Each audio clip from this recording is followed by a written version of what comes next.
Welcome back, guys. Phase 2 of Season of Discovery is upon us, and because of that, we are doing the level 40 guides for all classes. Guides where we cover best in slot gear, updated professions, multiple talent specs, which runes to use, and some tips and tricks.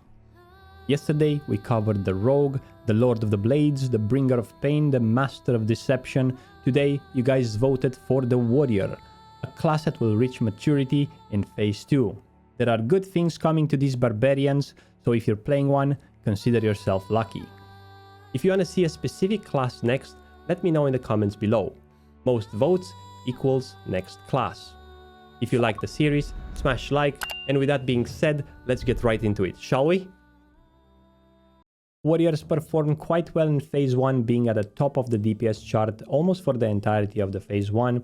Phase 2 is going to be fun as well. We're going to take a look at the best in slot gear for Phase 2, starting with the helmet. The helmet, there's a new blacksmithing helm in town, tempered interference negating helmet, which brings 16 strength, 16 stamina, 1% crit, but also an on-use effect which gives you 20% attack speed for 10 seconds. It seems that the letter working one might be slightly better because it has both strength and agility. However, I wish Blizzard would modify a bit this helmet so it would be on par with the other one, so not everyone will jump the ship on leatherworking. Some people would be able to keep blacksmithing. Necklace, the 16 attack power, 1% crit. As you can see already, there's a trend. We get crit on almost every piece of gear. We're gonna have a lot of crit at this level, which is quite awesome for a warrior. Throck Slayer shoulders, 12 agility, 22 attack power.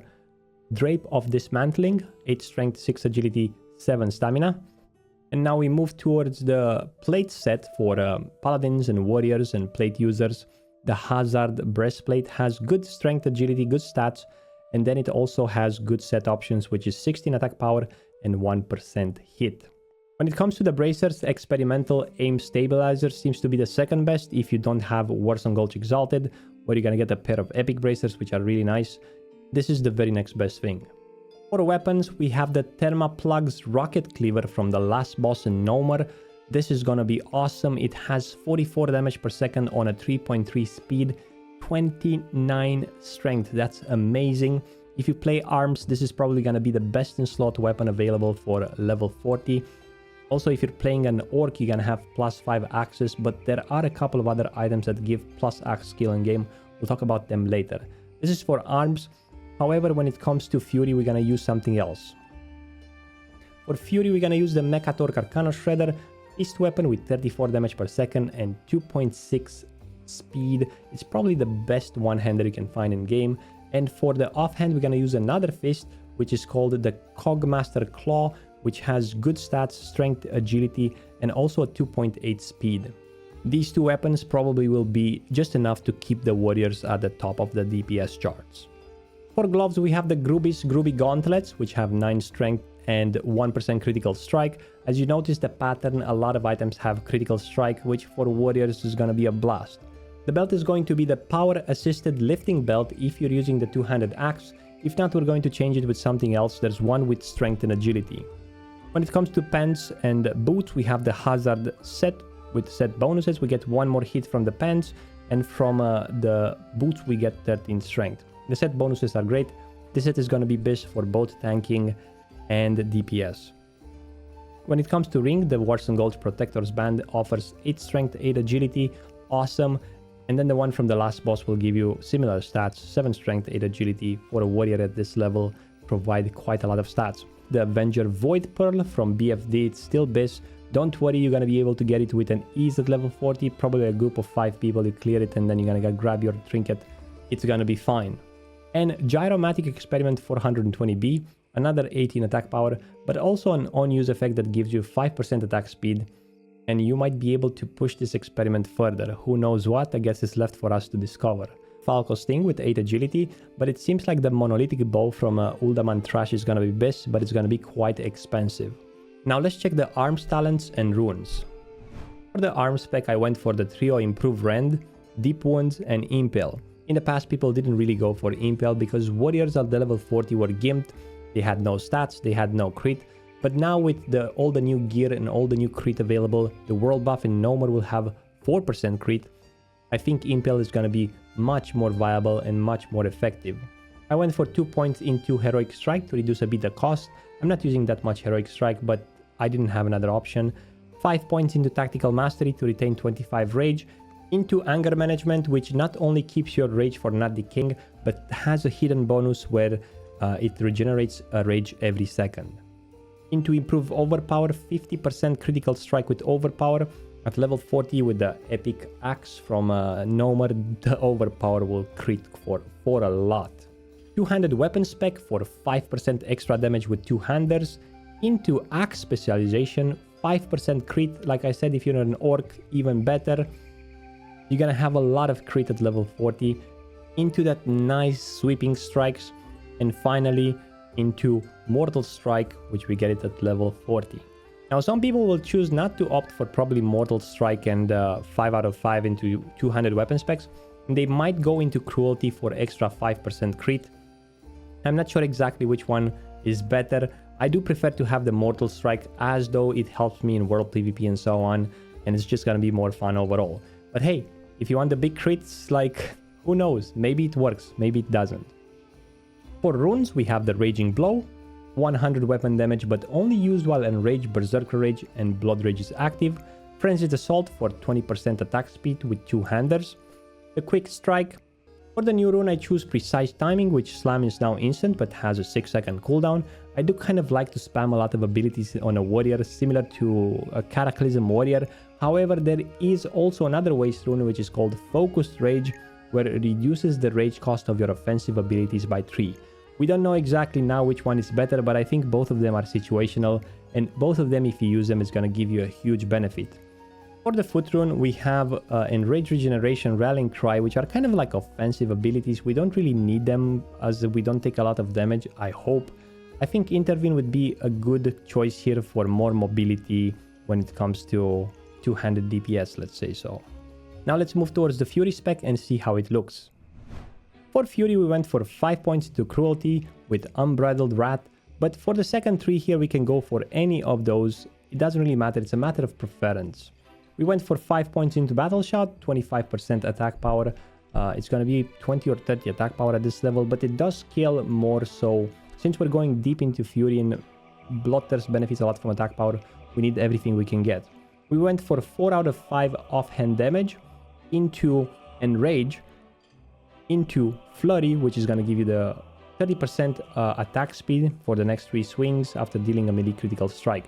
We're going to have a lot of crits, so this is going to be really, really good. Death Wish into Bloodthirst, which is probably going to make Fury Warriors the best DPS class in Phase 2 of Season of Discovery. When it comes to the runes, we have a Raging Blow, followed by Consumed by Rage, into Single-Minded Fury for that extra 10% damage and movement speed. The Waste rune, we have something new called Blood Surge. Heroic Strike, Bloodthirst, and Whirlwind have a 30% chance to make your next slam within 15 seconds instant and cost no rage. 30% is quite a huge chance. It's gonna proc 1 in 3 abilities, and since it costs no rage, it's a no-brainer. This is gonna pump the Fury DPS at the top of the charts. For the foot rune, we went again for Intervene, but you can choose any of the 3 available right here. Now let's check how the tank warrior is going to perform. For tanks, I choose a full mitigation set because we don't know exactly how hard the bosses in No More will hit, and if you're a tank, just be one until the end. Maybe No More will be solo tankable, and a mitigation warrior would do that. For the helmet, we chose the Horned Viking helmet, but this might not be available to everyone. You have the option with blacksmithing, you also have options from quest, so it's not a big deal what you're gonna choose for the helmet. The Justice badge seems to be the tanking necklace from Nomar, 6 strength, 7 stamina, 4 defense rating and dodge. We have plate shoulders with lots of armor. We have the drape of dismantling with lots of strength, agility and stamina. The full hazard set. Into the PvP bracers, because probably you're not gonna be able to afford the Warsong Gulch epic ones. These ones will provide strength and stamina, lots of them, and also a lot of armor. Oscillating Blast Hammer is a level 40 mace with 4 defense, 30 damage per second, quite great.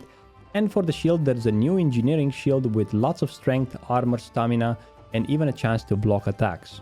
It also has a small AoE effect with typical to an engineering shield. For the gloves, we went for the Plated Fist of Hako, 10 strength, 10 agility, 10 stamina.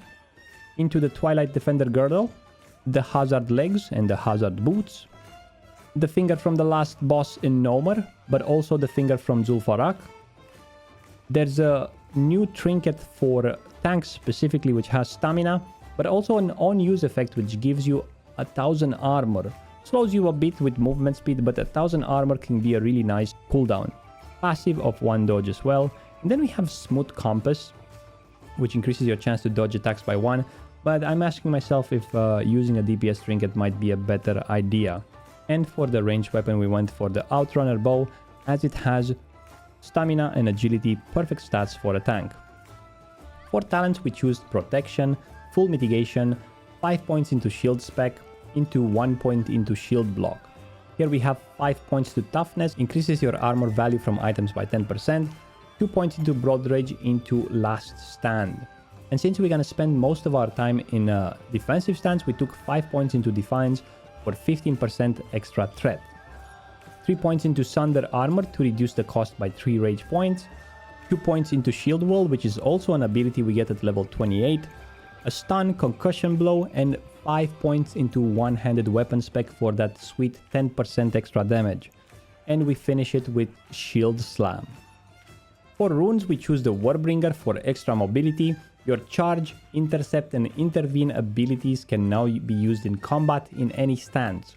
So that means we have all 3 of them available at level 40, and you can use them in any stance. It's gonna be a no-brainer. Almost every warrior is gonna use a Warbringer. It's gonna be really cool. Commanding Shout for the leg. Extra stamina for all party members. Into Devastate, the good old Devastate rune.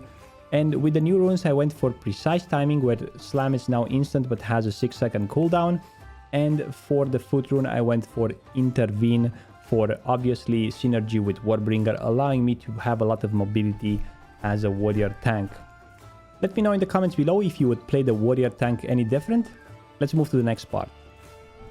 Warriors at level 25 were gimped because they were lacking a lot of abilities, but not anymore.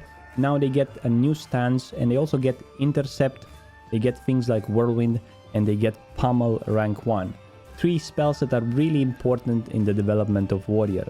On top of that, at level 40 they get a new rank of Rend. There might be some problems with Rend and Nomar, but also a new rank of Cleave, Execute a new rank at level 40, Slam rank 2 at level 38, and when it comes to tanking, like we said previously, Shield Wall is gonna be there when they need it the most. If you're looking to get into Season of Discovery or return to Wrath of the Lich King, level some new alts and so on, I highly recommend getting Restedxp add-on. The add-on is free with all its features, and the guides are available up to level 20, making your leveling fast but also efficient since now it incorporates rune guides. Is this add-on a necessity? Not necessarily. But if efficiency is your goal, Restedxp delivers. It has the potential to accelerate your leveling speed by 30 to 100%, ultimately saving you valuable /plate time that could be better spent elsewhere.